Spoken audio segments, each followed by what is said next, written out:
Bold sky पर आपका स्वागत है।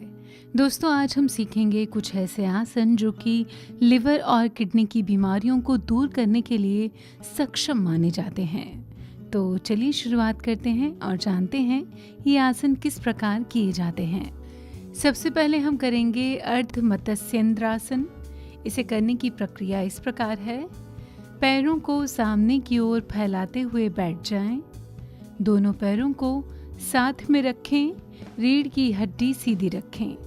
इसके बाद बाएं पैर को मोड़ें और बाएं पैर की एड़ी को दाहिने कूल्हे के पास रखें। अब दाहिने पैर को बाएं घुटने के ऊपर सामने रखें।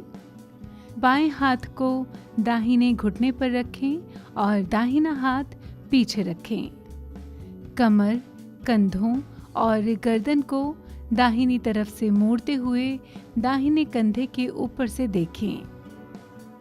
रीढ़ की हड्डी सीधी रखें। इसी अवस्था को बनाए रखें। लंबी गहरी साधारण सांस लेते रहें। सांस छोड़ते हुए पहले दाहिने हाथ को ढीला छोड़ें, फिर कमर, फिर छाती और अंत में गर्दन को। आराम से सीधे बैठ जाएं। अब दूसरी तरफ से यही प्रक्रिया दोहराएं। सांस छोड़ते हुए सामने की ओर वापस आ जाएं।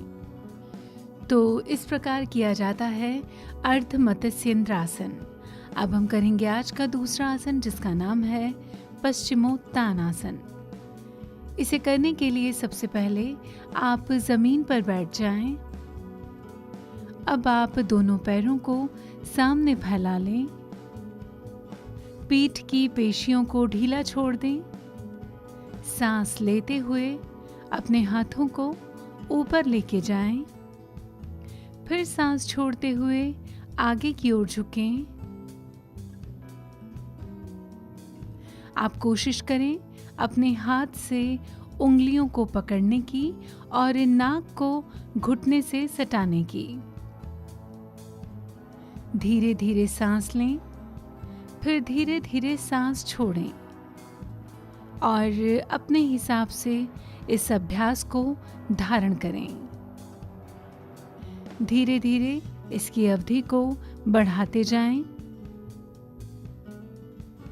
इस प्रकार पूरा होता है एक चक्र।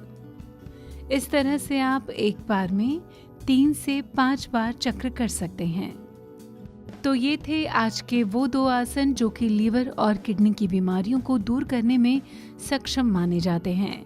अगर आप एक सही उम्र से ही इन आसनों का अभ्यास शुरू कर दें तो आपको जीवन भर कभी भी किडनी और लीवर संबंधित बीमारियां नहीं होंगी। हाँ, इस चीज़ का भी ख्याल रखें कि अपना खान पान उचित रखें, नियमित लाइफस्टाइल बनाए रखें, तभी आप स्वस्थ रहेंगे और खुश रहेंगे। फिर दीजिए हमें इजाज़त, कल फिर मिलेंगे एक और नए आसन के साथ। फिलहाल अभी के लिए बोल्ड स्काई पर बस इतना ही।